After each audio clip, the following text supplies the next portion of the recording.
아침이 즐거우면 하루가 행복합니다. 안녕하세요. 생방송 아침조타의 김경섭입니다. 9월 20일 금요일 아침 이경민입니다. 네.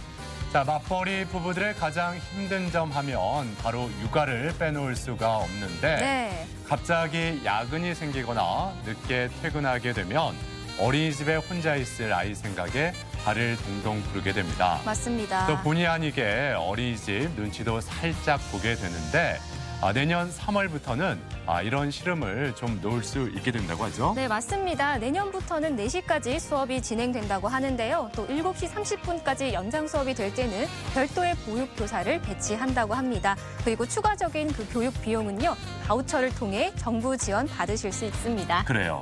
종일반의 경우 아침 7시 30분부터 저녁 7시 30분까지 12시간 운영이 되는데 곳에 따라 담임교사 혼자서 근무하는 경우도 있다고 합니다. 네. 하지만 이렇게 보육교사가 배치가 된다면 교사들이 심적으로, 시간적으로 여유가 생길 수 있기 때문에 그 긍정의 에너지가 또 그대로 우리 아이들에게 전해질 수 있겠죠? 그러니까요. 네, 앞으로 시범적으로 시행이 된다고 합니다. 아이들의 교육과 성장을 위한 일인 만큼 보다 더 꼼꼼하게 검토하고 시행해야겠습니다. 네.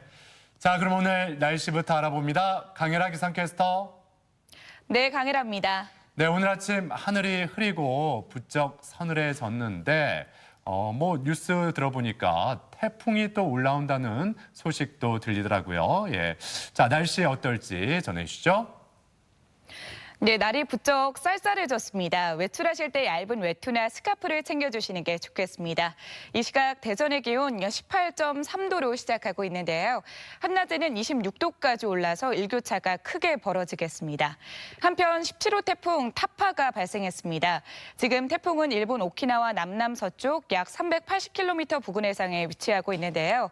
일요일 제주도 동쪽 해상을 거쳐 대한 해협을 통과할 걸로 보입니다. 이에 따라 토요일 낮부터 충남 남부 지역에 비가 시작돼 밤에는 대전과 세종, 충남 대부분 지역으로 확대되겠고요. 비는 다음 주 월요일 새벽까지 이어지겠습니다. 비바람 피해가 없도록 대비 잘해주시기 바랍니다. 위성 영상입니다. 오늘은 중국 북동지방에서 동해상으로 남동진하는 고기압의 가장자리에 들겠습니다. 구름이 많이 지나다가 오후부터 흐려지겠습니다. 지역별 날씨입니다. 낮 기온은 천안 23도, 세종과 대전 24도, 공주 24도로 어제보다 1에서 3도 정도 낮겠습니다. 당진 23도, 태안 25도, 보령 25도로 전망됩니다. 바다의 물결은 서해 중부 먼바다에서 2.5m까지 일겠습니다. 주간 날씨입니다.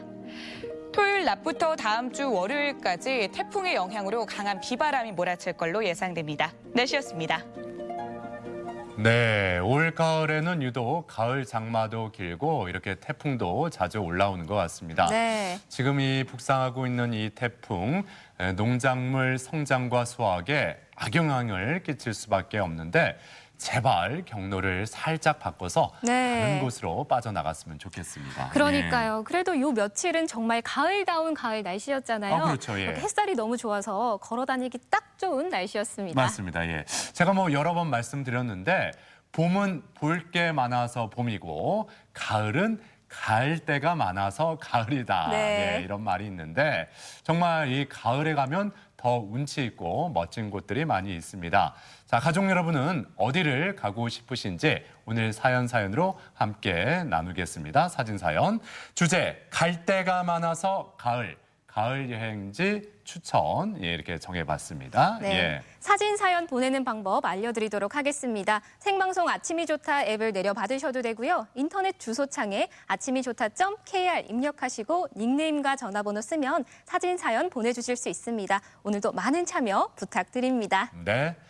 자, 가을하면 이렇게 여행도 떠오르고 또 여러 가지 단어가 생각이 나는데 그중에 하나 이 풍년, 네. 풍성함 이런 느낌의 단어들 아니겠어요? 맞습니다. 예. 근데 그 문화예술 분야에서도 이렇게 가을을 맞아서 공연과 전시에 있어서 풍성한 것들이 많이 마련되어 있다고 합니다. 네, 예. 대전에도 문화의 꽃이 활짝 폈습니다. 시민과 예술이 하나가 되는 대전예술제도 있고요. 또 고전 문학을 재해석한 연극 무대까지 만나보실 수가 있거든요. 가을과 함께 문화 나들이 떠나보시죠.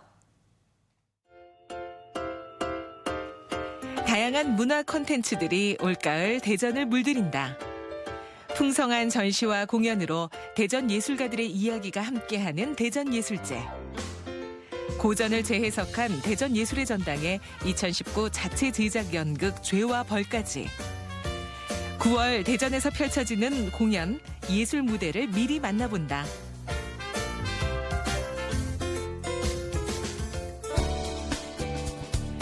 시민과 예술이 하나 되는 문화의 장을 마련한 한국예총 대전광역시 연합회. 대전의 가을을 보다 풍성하게 수놓을 예정이다.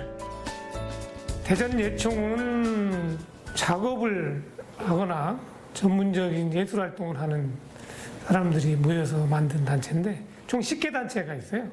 미술, 건축, 사진, 음악 등 10여 개 단체가 모여서 전문적인 예술 작업을 하는 단체가 예술인 총연합회입니다. 그래서 줄여서 예총이라고 그러죠. 전시와 공연을 아우르는 대전예술제는 6일간의 여정을 준비 중이다. 예술의 스펙트럼을 넓히기 위해 세계를 무대로 활동하는 작가들의 이야기도 함께한다. My works are abstract, but they are different. I don't have the same canon. I don't have the same type of pictures all the time. Like most artists have one way to paint. My aim is to paint a wide range of things with different materials and different backgrounds. So we always connect one art. 독일 작가 플로리안 켈러의 서양화와 폴란드 예술가들의 사진과 조각 작품, 그리고 우리 지역을 중심으로 활동하는 유혜정 작가, 진선미 작가 등 대전 예술제에서 보여줄 전시는 그 장르도 다양하다. 대전예술제는 대전 아티스트에게 가장 큰 행사거든요. 그리고 또 올해도 어김없이 큰 행사로서 이렇게 열리게 돼서 저한테도 참 좋고 개인적으로 좋고 우리 미술인들한테 큰 행사라고 봅니다. 공부한 것들을 정리하고 전시를 하면서 전문가로서 또는 이제 새로운 작업을 시작하는 이런 시작을 대전예술제와 대전에서 전시를 할 수 있어서 정말 기쁘게 생각하고 있습니다. 다음 주 금, 토, 일 3일간은 음악, 무용, 연극 등 다채로운 공연 프로그램도 함께하는데 폐막 무대에 오르는 뮤엔 피아노 퀸텟도 공연 준비가 한창이다. 저희는 고등학교와 대학교 선후배 사이로 만난 사이인데요. 피아노 퀸텟이란 앙상블이 한국에 많지 않아요. 그래서 저희가 그 시장을 개척하기 위해서 만들게 됐고, 그리고 2011년 창단돼서 올해까지 10회 정기 연주회를 가졌고요. 지금 한국에서 대전에 이렇게 피아노 퀸텟 팀이 10회 연주를 갖는다는 것은 저희가 이 지역 안에서 굉장히 큰 자부심을 갖고 있고요. 이탈리아, 일본 등에서 해외 수상 경력으로 재능을 인정받은 여성 뮤지션으로 구성된 뮤엔 피아노 퀸텟. 이번 대전예술제 무대에서 매력적인 탱고 선율을 시민들과 함께 나눌 계획이다. 리베르 탱고는 이번 예술제가 젊은 예술인과 함께 또 많은 다양한 문화 예술인들이 참여를 많이 했는데요. 그분들을 대표하는 마음으로 젊음과 자유와 그런 음악색이 짙은 곡을 선곡했습니다.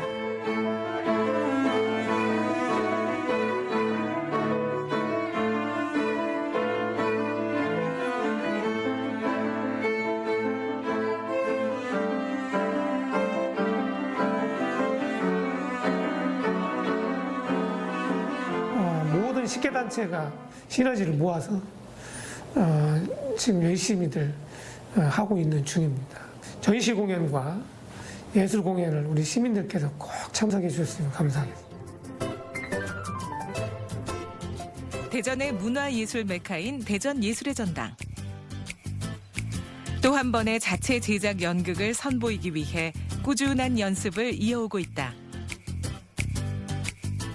저희 올해가 자체장 연극 14번째 무대이고요. 그동안 셰익스피어, 입센, 체육과 같이 되게 유명한 희곡들을 무대로 올리는 작업을 해왔다면 작년부터는 저희가 문학을 연극으로 읽는 시리즈로 해서 많은 배우들에게도 새로운 작업 환경 또 연극 어떤 방식을 같이 익혀보고 즐겨볼 수 있는 기회가 될 수도 있을 것 같습니다. 네.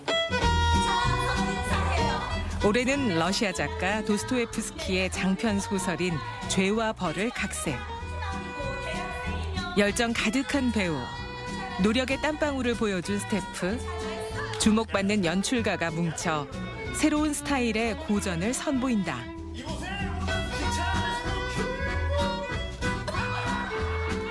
죄와 벌은 한 젊고 가난한 대학생에 대한 이야기인데요. 그 대학생의 모습이 21세기 대한민국을 살아가는 뭔가 좌절된 젊은이들과 겹쳐지는 지점이 있어서 19세기에 쓰여진 소설과 21세기의 대한민국을 연결시켜서 우리가 어떻게 살아가야 될 것인가, 그리고 지금 우리가 어떻게 살아가고 있는가에 대해서 좀 질문을 던지려고 합니다. 5월 오디션 공고를 시작으로 오랜 시간을 만들어온 이번 연극은 140여 명의 참가자 중 총 10명의 배우가 캐스팅됐고 다음 주 공연을 위해 연습에 연습을 거듭하며 대장정을 이어왔다.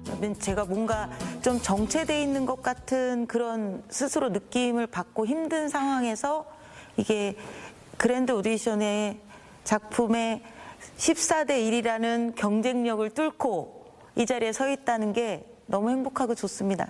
잘했구나 이 생각했습니다. 도스토옙스키 작품은 사실상 올려지는 경우가 그렇게 많지는 않아요. 그래서 특히 그 대표적인 작품이다 보니까 죄와 벌이라는 작품이 굉장히 기대감을 안고 지금 오디션에 참여했고 이렇게 연습도 하고 있습니다. 예. 고전의 재해석이지만 우리의 현재이기도 한 이야기를 선보이며 많은 사람들에게 공감을 불러일으킬 연극 죄와 벌이다. 야수 같은 여자야. 역시 우리 같은 사회적 지위가 있는 사람들은 새로운 것을 보고 겪고 느끼기 위해서라도 이 도시에 살아야 됩니다. 무엇에 가치를 두고 살아갈 것인가, 그리고 그것이 정말 가치가 있는 것인가에 대해서 어떤 답을 내리지는 못할 것 같은데요. 그거에 대해서 한번 좀 생각해 보는. 이번 연극의 또 다른 특징은 회전 무대와 영상, 라이브 카메라, 회화 등 여러 예술 장르를 활용한다는 점. 다양한 연출 장치가 대형 극장 연극의 표현적 한계를 극복하고 인물 묘사와 감정 전달을 극대화한다. 고전 작품이라는 것이 지루하고 또 자칫 딱딱하게 느껴질 수 있어서 그거를 이제 무대라는 공간 안에서 풀어낼 때 좀 더 재미있고 확장된 형태로서 영상을 이제 적극적으로 활용하게 됐고 지금 세대가 가지고 있는 영상 세대라는 특징적인 부분들을 좀 확대를 해서 영화적 상상력이나 또 무대 안에서의 공연으로서의 상상력도 배가시킬 수 있는 그런 공연을 만들기 위해서 이제 노력하고 있는 중이죠. 예. 죄와 벌 열심히 준비했습니다. 많이 보러 와주세요. 대전예술 함께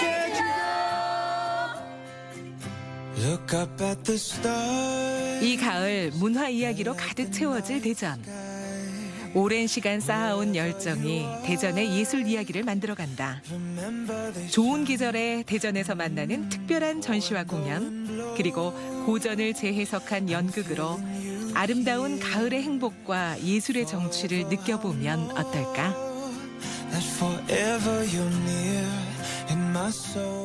네, 이 공연과 전시 소식 만나봤습니다. 네. 특히 대전 예술제의 경우 동유럽 작가들의 이 작품까지 만나볼 수 있다고 하니까 이 색다른 문화 체험을 할 수 있을 것 같고 네. 또 각기 다른 장르의 공연들이 펼쳐진다고 하니까 이 가을에 딱 맞는 그런 행사가 아닐까 생각이 들었습니다. 네, 예. 맞습니다. 저 같은 경우는 이 고전을 연극으로 재해석한 부분이 굉장히 신선해 보이더라고요. 네. 또 특히 이번 무대에서는 무대도 회전을 하고 또 라이브 영상도 볼 수 있으니까 더 특별할 것 같은데요. 자칫 고전은 좀 딱딱하고 지루하다라는 생각을 했었는데 네. 이런 연극은 굉장히 즐겁게 관람할 수 있을 것 같습니다. 그래요. 이렇게 문화 공연과 함께 특별하고 즐거운 시간 보내셨으면 좋겠습니다. 자, 이번에는 이 특별한 가을 소식을 만나보겠습니다. 이 가을 하면은 5월 못지않게 웨딩의 계절 아니겠어요? 네. 예. 이 가을을 더 따뜻하게 또 풍성하게 또 감동으로 물들여준 특별한 결혼식이 열렸다고 합니다. 그곳으로 함께 떠나보시죠. 인생이라는 긴 터널을 함께 걸어갈 동반자. 여러분 옆엔 누가 있으신가요? 옆에 있는 소중한 사람과 나를 묶어주는 말 부부. 부부의 사랑을 새롭게 꽃피운 반짝반짝 빛나던 순간을 지금 만나보시죠. 한가로운 시골 풍경 가운데 자리한 작은 집. 이곳엔 금슬죽기로 유명한 부부가 살고 있는데요. 어디 좋은 데라도 가시는지 이른 아침부터 꽃단장에 한창이시네요. 어머님은 어디 계신가 했더니 본인보단 요 김치부터 단장 중이십니다. 한눈에 봐도 범상치 않은 손맛이 느껴지는데요. 맛깔스런 냄새에 못 이겨 아버님도 마실 나오셨네요. 간이 딱 맞아. 그런데 오늘 중요한 일이 있으시다고요? 갈 준비해야 돼.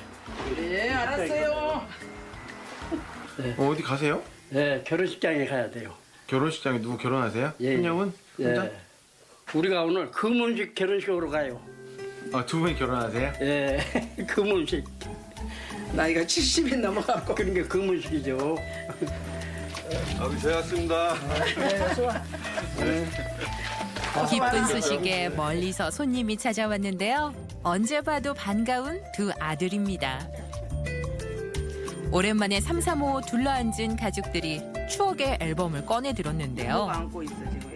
꽃다운 나이에 만나 함께한 세월이 어느새 50년. 힘든 순간도 있었지만 부부는 서로의 버팀목이 되며 사남매를 키워냈습니다. 이제는 흑백 사진 속에 멈춰 있는 그때 그 시절. 나의 엄마 아빠에게도 눈부신 시절이 있었습니다. 야, 이건 이 사진이 있네. 아이고, 확실하잖아. 이름까지 딱 써있잖아. 전송, 박경매. 제갓집에 딸이 넷이야. 근데 여기가 셋째 딸이거든. 근데 둘째 딸이 그렇게 싸난 처형이야. 근데 그 처형이 나를 반해갖고 동생을 중매했어. 근데 지금도 중매차를 안 줬더니 지금도 돌아게. 서울 청송다방에서 만났어요. 그래갖고 그날 엿을 요만큼만 엿을 들고 댕겨가지고 내가 못 떨어지고 지금까지 고생 말도 못한 고생하고 살았어요. 근데 이제 조금 이제 펴져갖고 세상이 좋아지니까. 처음 듣는 얘기인데요. 아마 맞을 겁니다. 이제는 가장 친한 친구가 되어 살아가고 있지만 한땐 두 분도 어디 가서 지지 않는 사랑꾼이었다죠. 아버지가 어머니께 사랑해요라는 이런 글도 저는 이런 거 처음 보네요. 아버지가 이런 표현도 하신 거. 그저 사는 게 바빠 잊고 있던 지난 시절. 오늘은 그 시절로 돌아가 보려 합니다. 드디어 특별한 결혼식을 앞두고 집을 나섰는데요. 자신을 꾸미는 일엔 익숙하지 않던 두 분이 오늘은 누구보다 멋진 새신랑 새신부로 변신합니다. 얼마 만에 누려보는 호사인지 웃는 얼굴이 10년은 젊어 보이죠. 기분이 너무 좋아요. 귀여운 손자들과 함께 큰딸도 한달음에 달려왔는데요. 예쁘게 단장한 엄마를 보니 괜히 마음이 뭉클해집니다. 저희가 해드려야 되는데 못해서 죄송하고 좋아요.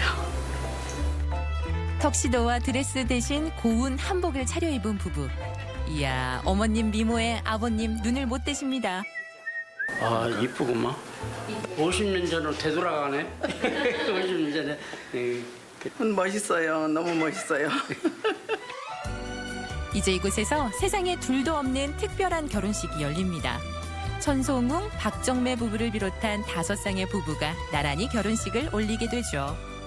오늘 결혼을 하시는 분들이 저희 부모님 정도의 연세를 가지고 계세요. 이분들한테 정말 또 다시 한번 신혼이 되었으면 하는 자리가 되었으면 좋겠습니다. 예. 시간이 다가올수록 두근거리는 마음을 감출 수 없는데요. 온 가족이 함께 환히 웃어보는 게 얼마만인지 모릅니다. 감동이죠. 뭐라고 말을 해야 될지 난 잘 몰라요. 지금이 더 떨리죠. 그때는 몰랐지. 우리 아버님은? 저도 그래요. 그때보다 지금이 훨씬 기분이 좋고, 그때는 모르고 살았대 그냥. 드디어 사랑하는 가족들의 환호 속에 5쌍의 신랑 신부가 잊지 못할 순간을 맞이했습니다. 오늘 기쁜 날이잖아요. 네, 아무런 파티 신부님들도 주셔도 괜찮아요. 기분 좋은 자리에 춤이 빠질 수 있나요? 자고로 넘치는 흥은 참지 않는 게 요즘 결혼식의 대세라고요. 본인이들마저 행복해지는 시간. 그동안 말하지 못한 진심도 전해보는데요. 예상치 못한 눈물이 튀어나오기도 하고요. 너무나도 익숙하기에 잊고 살았던 옆에 있는 사람의 소중함을 오늘에서야 다시 되돌아봅니다. 이런 말이 생각나네요. 어떤 말이요? 이렇게 완벽한 커플이 처음이야. 정말. 누구보다 열심히 달려온 인생. 앞으로의 날들도 오늘 같은 축복이 함께하겠죠? 그간 고생 너무너무 많으셨고 앞으로 남은 생 정말 삐 떨어지게 사셨으면 좋겠어요. 엄마 사랑해. 아빠도. 남은 여생 건강하게 잘 사셨으면 좋겠습니다. 그리고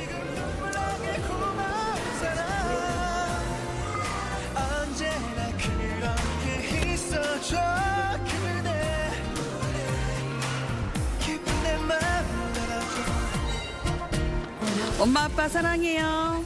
엄마 아빠 오래오래 건강하세요. 사랑합니다. 세상 그 어떤 말보다 우리의 마음을 울리는 이름 부부 그리고 가족. 오늘 하루도 가족의 사진첩 속에 좋은 추억이 되어 오랫도록 남을 것 같습니다. 부부가 살면서 서로 이해하고 사랑하고 존경하고 이렇게 새로운 마음으로 새로운 각오로 살아야겠죠? 지금까지 우리 안식구가 많이 참아줬어요. 그래서 우리 지금 이탈하게 금혼식까지 왔습니다. 내가 표현력이 없어서 지금까지도 사랑한다는 말 한마디도 못 해봤어요. 마음은 그게 아니죠. 마음속에 있어서 뭐예요? 남이 모르는 표현을 해야 되는데 표현을 못 해봤어요. 우리 건강하게 행복하게 삽시다. 사랑합니다.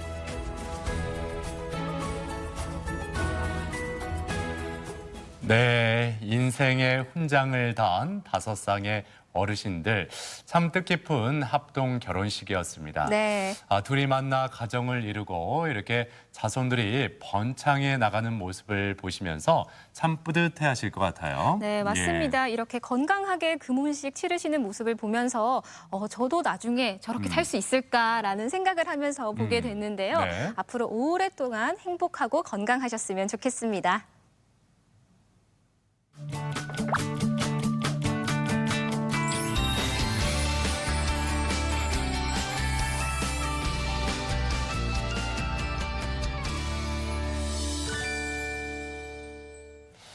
우리 몸이 자유롭게 활동할 수 있도록 조절하는 기관이 바로 갑상선인데 네. 요즘에 그 호르몬 불균형으로 인해서 이 갑상선 질환자가 늘고 있다고 해요. 맞습니다. 우리 현대인들에게는 또 스트레스를 빼놓을 수가 없잖아요. 그럼요, 예. 그런데 이 스트레스가 또 갑상선 호르몬 불균형에 영향을 준다고 합니다. 그렇습니다. 예.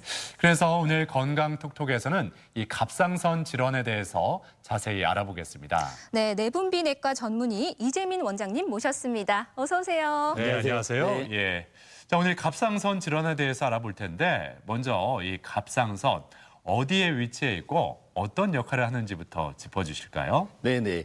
이 갑상선 질환을 가지고 검사를 하러 오시는 분들을 보게 되면 대부분이 제가 갑상선이 있다고 이렇게 얘기를 합니다. 근데 실제로 갑상선은 모든 사람이 다 가지고 있는 기관이고 정상적으로 분포하는 기관이거든요. 이게 갑상선이라는 호르몬을 갖다가 만들어내는 기관인데요. 이 호르몬이라고 하는 거는 일종의 신호 전달 체계가 되겠고 실제 목 앞쪽에 정경부 쪽에 위치가 돼 있습니다. 그래서 이 갑상선은 우리 몸에 있는 모든 대사를 관여하게 돼 있는데요. 뭐 체온 조절이라든지 앞서 말씀해 주신 스트레스에 대해서 몸을 보호하는 효과가 있다든지 우리 몸을 갖다가 돌리는 역할들을 하고 심장이나 골격근 같은 체격 조절에도 굉장히 중요한 역할을 합니다.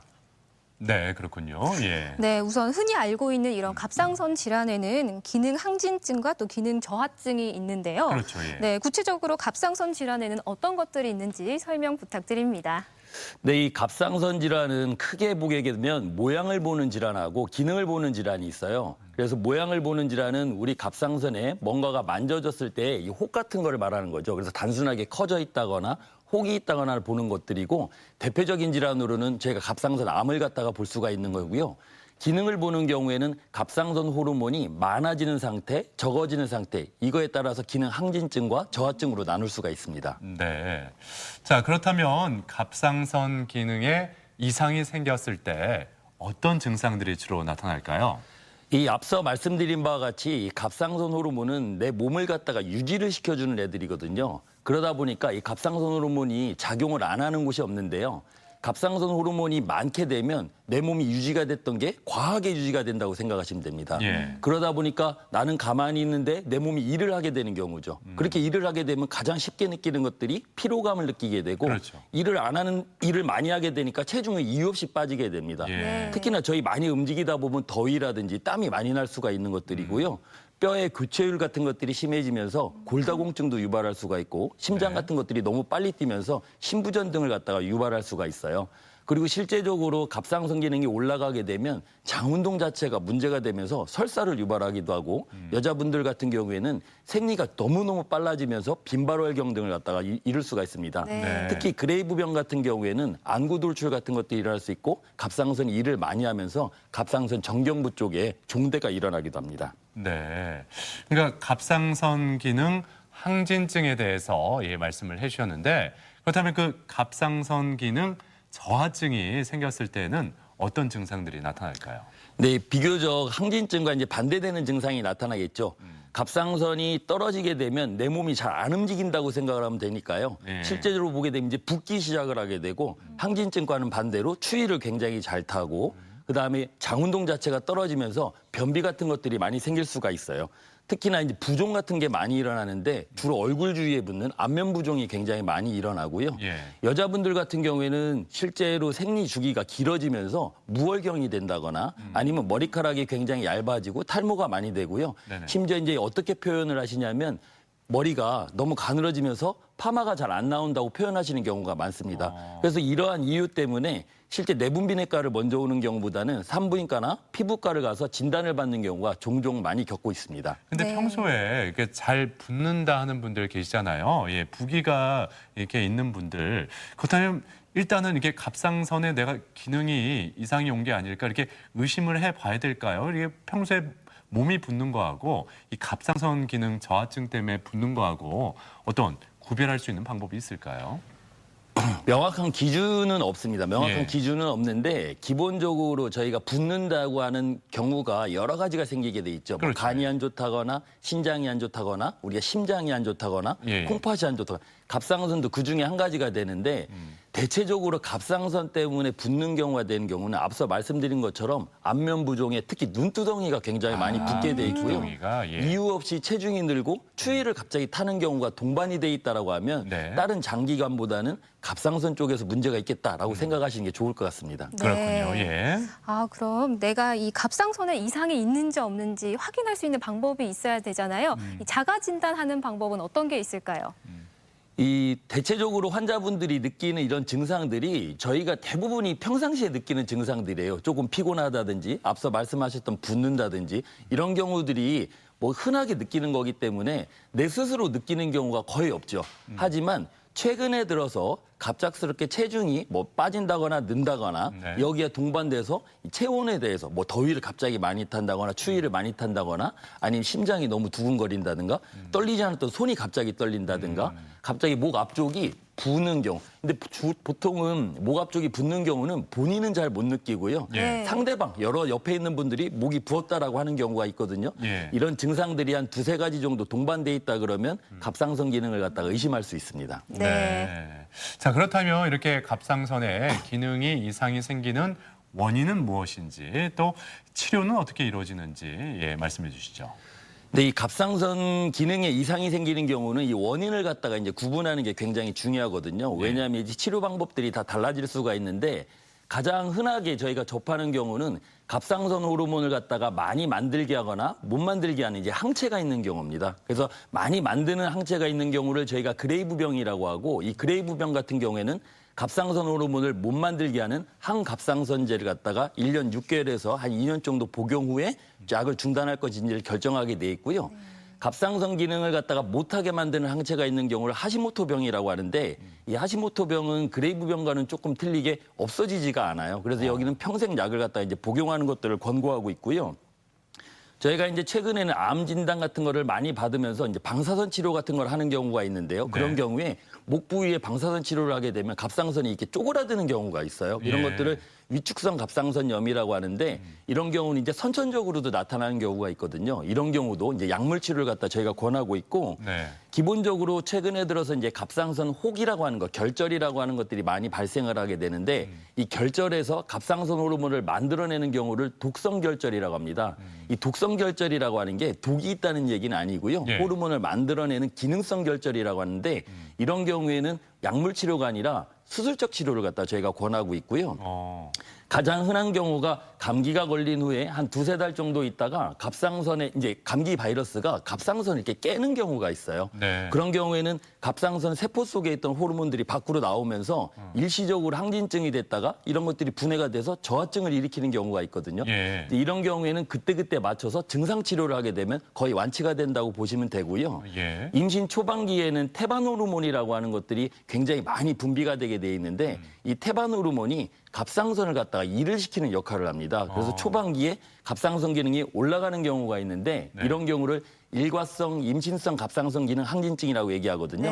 이런 경우는 그 태반 호르몬이 사라지는 한 20주 정도 지나게 되면 그때서부터는 저절로 없어지기 때문에 괜찮을 수가 있다는 것들이죠. 그래서 이런 원인을 갖다가 정확하게 구분을 해줘야 환자분들이 약을 복용할 건지 수술을 할 건지 아니면 지켜봐도 될 건지를 갖다가 정확하게 알 수가 있습니다. 그렇군요. 이렇게 갑상선 기능 관련된 질환에 대해서 알아봤는데요. 이번에는 갑상선 결절에 대해서 한번 이야기를 들어보도록 하겠습니다. 또 결절에는 양성과 악성이 있다고 들었는데요. 이 양성이 또 악성이 되기도 하나요? 네, 이제 모양을 보는 질환에서 이제 갑상선 혹이라고 보통 환자분들이 얘기를 하죠. 그래서 이 혹이라고 하는 게 이제 의학용어로 얘기가 되면 결절이라고 돼 있는데요. 저희가 일반적으로 알고 있는 양성결절이라고 하는 거는 이게 갑상선 그냥 혹을 얘기를 하는 거고 악성결절이라는 건 암을 얘기를 합니다. 이 대부분의 갑상선 혹을 갖다가 조직 검사를 하게 되면 한 60% 이상에서는 양성결절 괜찮은 걸로 나오긴 하는데 이것들이 그냥 그대로 있으면 되게 좋기는 한데 한 20, 30%에서는 커진다거나 다른 외부적인 요인에서 암으로 발견되는 경우가 있어서 일단 발견이 된다 그러면 주기적으로 추적 검사를 하는 것들이 굉장히 중요합니다. 그렇군요. 그런데 그 우리나라 갑상선 암 환자가 그 예전에 비해서 많이 증가했다고 하는데 실제로 환자 수가 어느 정도 되나요? 예전에 이제 한 10년 전 좀 전쯤에 제가 전문의 시험을 볼 때는 갑상선 암은 우리나라 빈도수에서 들어가지를 않았었습니다. 실제로 그렇긴 했는데 최근에 들어서 보게 되면 매년 3만 명 이상의 갑상선 암 환자들이 발생을 하게 돼 있고 2014년 통계를 보게 되면 여성암 환자들 한 10만 명 중에 23% 이상이 일단 발견이 되고 있거든요. 그래서 굉장히 최근에는 많이 발견되는 암의 종류라고 볼 수 있습니다. 자, 그렇다면 이렇게 예전에 비해서 갑자기 이렇게 갑상선 암 환자가 늘어나는 이유 어디에서 찾을 수 있을까요? 가장 첫 번째 이유가 되는 거는 이제 저희 나라가 일단은 건강검진 시스템이 잘 됐다는 것들이죠. 그다음에 또 건강에 대해서 관심이 되게 많아졌다는 것들인데요. 실제 이전에 갑상선 암을 갖다가 진단을 할 때는 겉으로 만져지는 혹인 경우에 저희가 이제 검사를 했거든요. 예. 근데 일반적으로 겉으로 만져지는 혹은 5% 이내에서 겉으로 만져져 5에서 10% 정도에서 만져지기 때문에 그 경우에 저희가 조직 검사를 하게 되면 그 중에 5%가 암이라고 진단을 냈습니다. 예. 그러니까 상대적으로 많은 수는 아니었는데 최근 건강검진이나 영상의학이 발달되면서 저희가 최근에 갑상선을 갖다가 진단할 때는 초음파를 보통 이용을 하거든요. 예. 이 초음파를 사용하게 되면 많게는 50%까지 저희가 갑상선 결절을 발견하게 되는데 그중에 5%가 되니까 굉장히 많이 늘어나게 돼 있죠. 예. 실제로 보게 되면 이런 것 때문에 너무 과하게 우리가 갑상선 암을 진단하는 게 아니냐라고 말씀을 하는 경우가 있는데요. 예. 갑상선 암이 예후가 좋은 암이라 하더라도 최근에 들어서는 진행을 하는 경우가 있기 때문에 그런 경우를 대비해서라도 조기에 진단하고 치료해 주는 것이 좋고요. 비단 이렇게 영상의학적인 검사라든지 검사를 많이 해서 되는 것들뿐만이 아니라 소아청소년에서 우리나라의 갑상선암이 늘어나고 있어요. 그러니까 이런 여러 가지 상황을 보게 되면 저희 나라 사람들은 갑상선암에 조금 취약한 민족이라고 할 수 있겠습니다. 근데 앞서 그 말씀 잠깐 하셨잖아요. 이렇게 너무 과잉 그 치료가 있는 건 아닐까 이런 우려도 있다. 그런데 이걸 어떻게 봐야 될 건지. 그러니까 갑상선 암이 발견이 됐다 하면은 그때 바로 치료에 들어가야 되는 건지 아니면 좀 지켜봐도 되는 건지 이런 점도 궁금합니다. 예.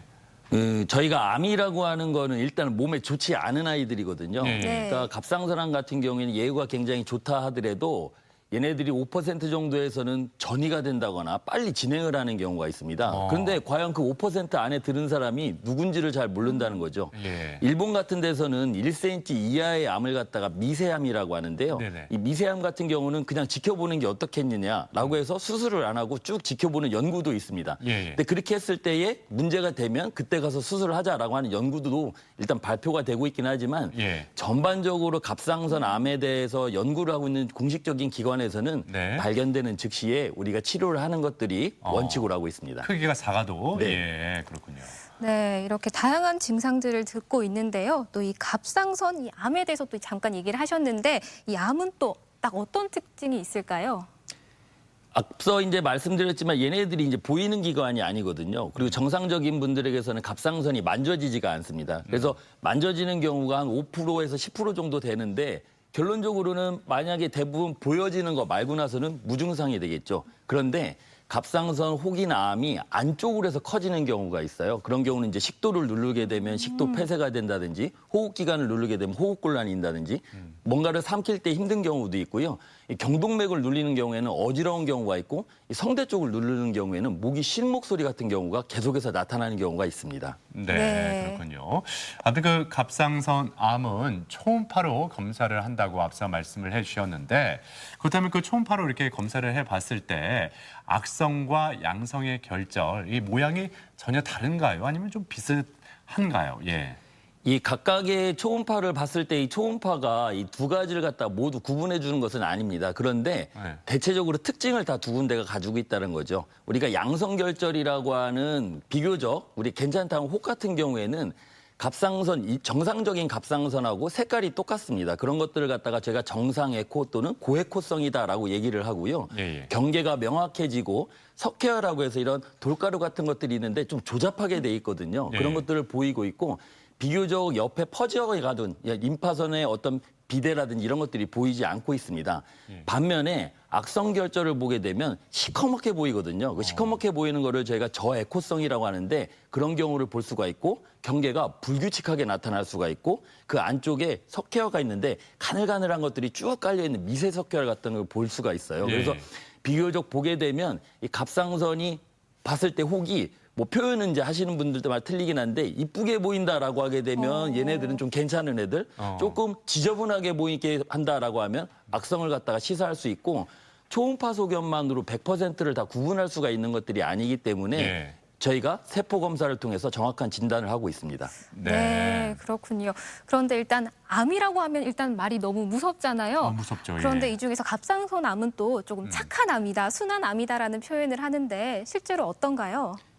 이제 저희가 비교적 암이라고 하는 거를 진단을 받게 되면 이 암이 굉장히 순하냐 아니면 예를 들면 지금 말씀하신 좀 무섭냐라고 보통 따질 때에 5년 생존율이라는 걸 보통 따지거든요. 네. 이 5년 생존율이라는 건 뭐냐면 5년이 지나서 특별하게 암을 진단받고 문제가 없었다 그러면 그 이후에 일어나는 일은 암 때문에 생기는 건 아니라고 얘기를 보통 합니다.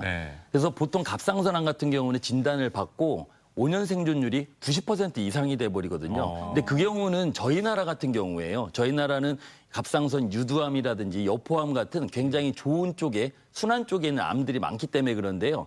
그렇다 하더라도 얘네들이 재발을 하는 경우가 있어요. 네. 그런데 갑상선 5년 생존율이 좋은 이유가 되는 거는 진행 속도가 굉장히 느리기 때문에 그렇습니다. 그래서 갑상선은 5년 있다가 한 5% 정도, 한 10년 있다 10% 정도 재발하는 확률이 있기 때문에 수술을 하신 다음에는 주기적으로 정기 검사를 하는 것들이 권해주고 있습니다. 네. 그렇다면 이 갑상선암 완치율이 어느 정도인지 일단 높을 것 같다라는 생각이 드는데 그 완치율이 어느 정도인가요? 예, 앞서 말씀드린 것처럼 5년 생존율을 본다 하더라도 90% 이상이 되게 돼 있는데요. 갑상선 암도 마찬가지로 수술을 하고 나서 그 이후에 치료를 하는 방사선 요오드 치료를 하는 경우에 90%에서 95% 정도 그런 경우는 우리나라에서 흔한 갑상선 유두암 같은 경우에 그렇습니다. 물론 간혹 가다가 5% 이내에서 나타나는 미분화암이라고 있거든요. 역형성 암이라든지 수질암 같은 경우는 굉장히 5년 생존율이 5% 이내가 되기 때문에 굉장히 안 좋은 걸로 택하고 있는데요. 우리나라에서는 많지가 않기 때문에 대체적으로 저희 나라에서는 수술을 하고 방사선 요오드 치료를 했다 그러면 거의 완치가 됐다라고 생각을 하셔도 되겠습니다. 네, 그렇군요. 우리나라의 경우는 그렇다 이렇게 말씀해 주셨는데 갑상선 암의 경우 수술 후에 약을 계속 복용을 해야겠죠. 예, 그런데 이렇게 약을 먹으면 갑상선 기능이 좀 떨어지지 않을까, 저하되지 않을까 이런 생각도 드는데 이건 어떻게 봐야 될까요? 근데 이제 갑상선 암은 수술하는 방법이 전체를 다 떼어내는 전절제술과 부분만 떼어내는 부분절제술이 있어요. 그래서 부분절제술 같은 경우에는 초기에 약을 유지하다가 대부분 중단하는 경우가 많고 전절제술인 경우에는 갑상선 호르몬을 이제 복용하게 돼 있는데요. 이 갑상선 호르몬을 이제 복용하는 이유가 되는 거는 갑상선 호르몬은 굉장히 중요한 호르몬이라 외부에서 넣어주는 거죠. 그래서 정상적인 갑상선 기능을 유지하게 돼 있고 갑상선 호르몬이 이제 없게 되면 머리 쪽에서 이 갑상선을 일을 시키는 자극 호르몬이라는 게 올라가게 됩니다. 그 자극 호르몬이 올라가게 되면 갑상선 암을 재발하는 위험 요소가 되거든요. 그러한 목적으로 갑상선 호르몬을 복용하게 되는데 갑상선 호르몬을 복용하게 되면 그냥 마구잡이로 먹는 건 아니고 정기적인 검사를 통해서 그 레벨을 맞추게 돼 있거든요. 갑상선 호르몬은 거의 부작용이 없습니다. 단 한 가지 부작용이 뭐냐면 내가 먹고 있는 용량이 적당한가가 아닌가가 되게 중요한 거죠. 적다라고 하면 저하증을 유발할 수 있고 많다고 하면 항진증을 유발할 수 있기 때문에 병원에서는 정기적으로 검사를 통해서 이 용량을 유지하고 있고요. 그 용량이 유지가 되고 갑상선 기능이 정상으로 유지가 된다라고 하면 앞서 말씀했던 정상이라고 똑같습니다. 근데 한 가지 문제가 뭐냐면 갑상선 호르몬이라고 하는 거는 내 몸의 스트레스를 해결해주는 호르몬이거든요. 근데 일반적으로 정상적인 사람 같은 경우에는 내가 스트레스를 받게 됐을 때에 갑상선 호르몬 분비가 더 많아집니다. 그래서 그걸 해결해 주려고 하는데 갑상선 암 환자 같은 경우에는 일정량을 갖다가 유지하기 때문에 내 몸이 힘들다거나 아프다거나 스트레스 상황이 된다 그러면 조금 더 복용을 해야 될 걸 갖다가 알고 계시면 좋을 것 같습니다. 네, 그렇군요. 예. 근데 그 갑상선 앞서 그 암 말씀하실 때 악성과 또 양성 결절 이렇게 나뉜다고 말씀하셨잖아요. 악성일 때가 암인데 근데 또 많은 분들이 양성 결절이 있다고 딱 들었으면 이게 나중에 암으로 또 변하는 게 아닐까 이렇게 좀 걱정을 하잖아요. 예, 실제로는 어떤지 궁금하네요. 진행을 하는 경우가 굉장히 많죠.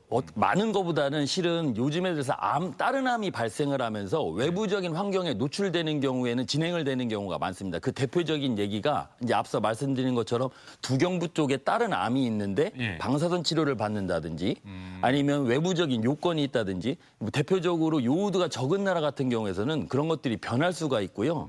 갑상선 결절이라고 하는 것들이 양성 결절이라 하더라도 한 30%에서는 갑자기 크기가 커지는 경우가 있습니다. 이제 그런 경우에도 또 그럴 수가 있고 유전적인 요인에서 가지고 있는 경우에 지금은 괜찮다 하더라도 다시 나빠지는 경우도 있고요. 크기가 한 4cm 정도 되는 경우에 그냥 흔한 단순 낭종이라고 하는 양성결절이라 하더라도 나중에 암으로 될 수 있다라고 합니다. 아, 그러면 그 크기에 따라서 양성결절이라고 하더라도 이거를 제거해 줘야 된다 이런 말씀인가요? 그렇죠. 만약에 3, 4cm 정도가 되게 되면 지금 괜찮다 하더라도 나중에 암이 될 수가 있기 때문에 원칙적으로 이제 수술 치료를 갖다 권하고 있는데요. 네. 최근에 들어서 그 모양이 너무나 괜찮다 그러면 더 정밀하게 추적 검사를 하는 경우가 있죠. 네, 그렇군요. 예. 자, 건강톡톡 오늘 이렇게 갑상선 질환에 대해서 알아보고 있는데 시청자 여러분이 남겨주신 질문에 대한 해답도 함께 드리겠습니다. 네. 자, 갑상선 암은 유전이라는 말을 들었습니다. 예, 유전 맞나요? 이렇게 질문하셨어요.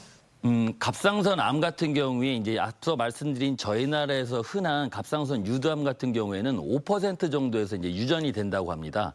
특히나 이제 이런 유전이라는 특성 때문에 저희가 갑상선 세포 검사를 할 때 그 유전자의 돌연변이를 같이 검사를 하는 경우가 있고요. 예.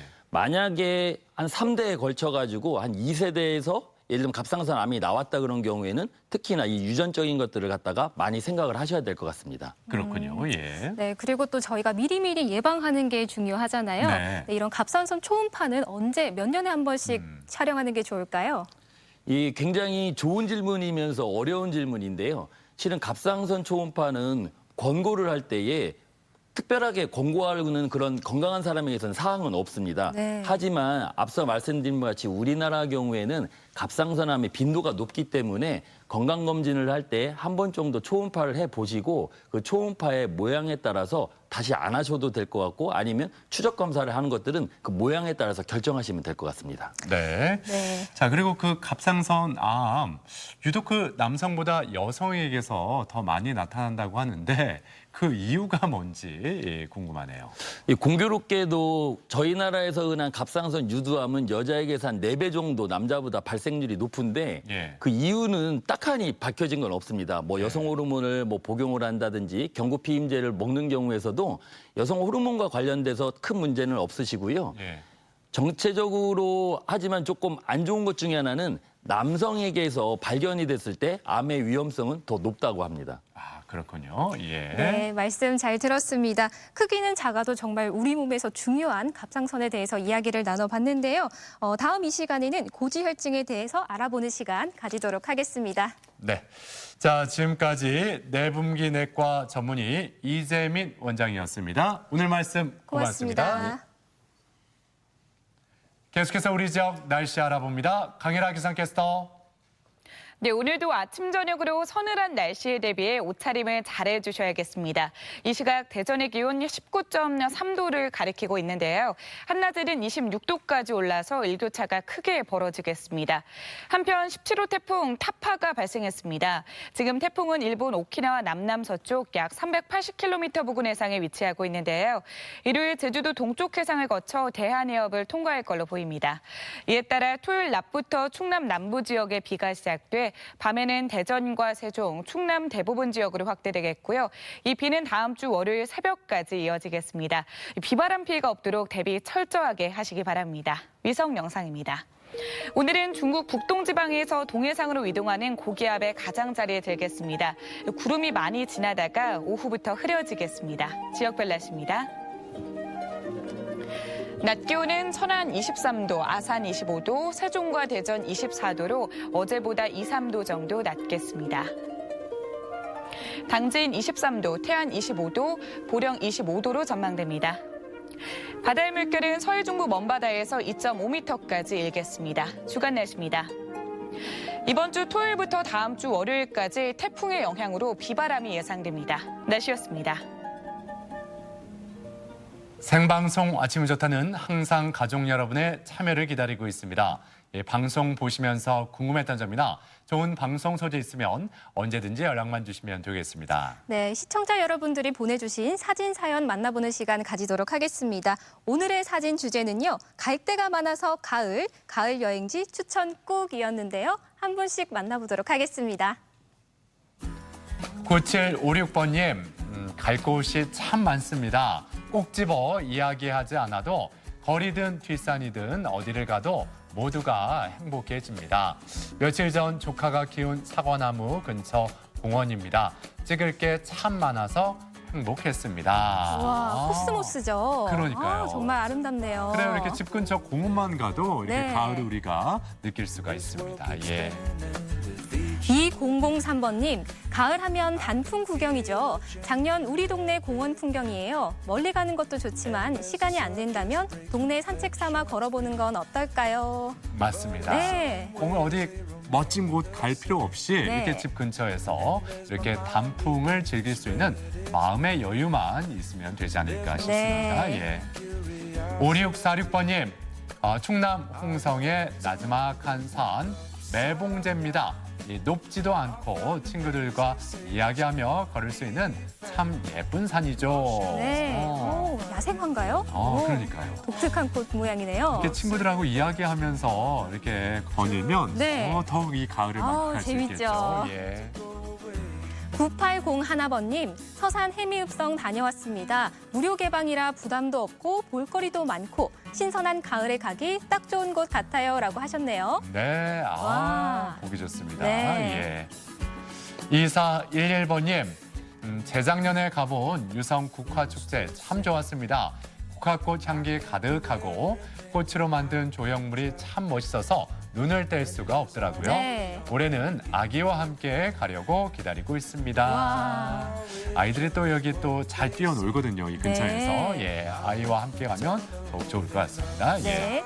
4872번님, 가을엔 가족과 함께 대전 동물원 곰가족들의 돌리고 춤도 보고요. 아이들과 공주 밤죽기 체험도 빠질 수 없는 가을만의 약속이지요. 네. 그렇군요. 예. 곰. 네, 돌리고 네. 춤.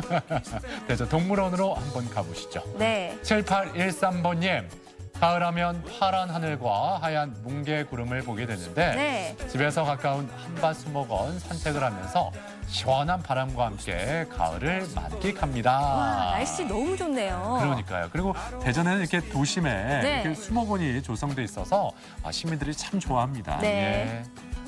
1614번님, 자연과 어우러져 있는 동학사를 빼놓으면 섭섭하죠. 시원한 가을 날씨에 가족들과 산책하기 정말 좋을 것 같아요. 네. 주말과 휴일에 동학사 쪽 가려면 차가 좀 막혀요. 네. 워낙 많은 분들이 찾기 때문에 그만큼 좋은 곳이기 때문에 또 사람들이 몰리는 거 아니겠습니까? 네. 예. 자, 이렇게 오늘도 가족 여러분 많은 분들이 사진 참여해 주셨는데요. 모든 분들께 감사드리고 세 분께 행운을 전해드리겠습니다. 네, 계속해서 우리 지역 문화 행사 소식 전해드리겠습니다. 자연을 물들이다 김영숙 초대 개인전이 24일까지 대전 MBC 갤러리 M에서 열립니다. 아파트 주민들이 함께 만드는 아파티 축제가 내일 아침 9시 30분부터 둔산동 가람아파트에서 펼쳐집니다. 제4회 신인동 마을음악회는 27일 오후 5시 인동 316 만세로 광장에서 만나실 수 있습니다. 작가 테리 보더의 잇, 플레이, 러브 전시가 29일까지 당진 문예전당 전시관에서 이어집니다. 천안시립교향악단 정기 연주회 오늘 저녁 7시 30분 천안예술의 전당 대공연장에서 펼쳐지고 가족 뮤지컬 세상에서 가장 귀하는 28일 오후 3시 세종시 세종문화예술회관 공연장에서 마련됩니다. 우리 지역의 문화행사, 축제와 함께 즐거운 시간 만들어 가셨으면 좋겠습니다. 무지개의 노을하, 공주 예아지 마을, 천태산 기슭 깊은 골짜기에 아름다운 생태 환경을 가진 예아지 마을이 있습니다. 오랜 전통 문화를 이어가며 친환경 농법을 고수하고 있다는데요. 마을 공동체의 참 의미도 배워볼 수 있는 예아지 마을로 월요일 마을 탐구 생활 함께 떠나볼게요. 네, 아침 저녁으로 기온이 뚝 떨어지면서 비염 환자들이 늘고 있고 네. 감기 증상을 호소하는 분들도 주변에서 많이 볼 수가 있습니다. 네. 무엇보다 예방이 중요한데 지난 화요일 17일부터 독감 인플루엔자 무료 예방 접종이 시작이 됐죠. 네, 맞습니다. 2007년 이전 출생 아이들과요, 또 만 65세 어르신들 그리고 임신부들이 그 대상이 됩니다.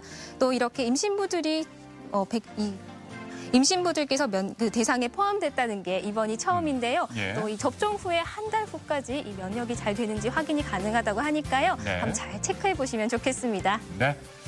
자, 아무튼 이번 주말과 휴일 지금 태풍이 북상하고 있다고 하는데 일기예보에도 귀를 기울여 주시고 모두 건강하게 또 행복하게 보내셨으면 좋겠습니다. 저희는 다음 주 월요일 아침 8시 30분에 다시 인사드리죠. 오늘 함께해 주신 여러분 고맙습니다.